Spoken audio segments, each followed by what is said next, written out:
నేను అక్కడికి వెళ్తా, ఇక్కడికి వెళ్తా, నేను అది చేస్తా, ఇది చేస్తా అని కాదు. నీ సొంత ప్రణాళికలు, సొంత ప్రయత్నాలు అన్ని మానుకోవాలి. చేయమంటున్నాడు దేవుడు. ప్రభు చిత్తమైతే ఇది చేస్తా, అది చేస్తా, అక్కడికి వెళ్తా, ఇక్కడికి వెళ్తా అన్నాడు. దేవుడు నీకు విషయాన్ని చెప్పాడు, అది చేయి.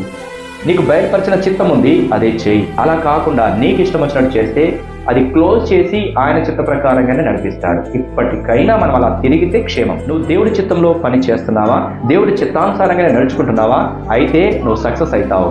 నువ్వు చేసే పని సక్సెస్ అవుతుంది. దేవుడు నీకు తోడై ఉండి నడిపిస్తాడు.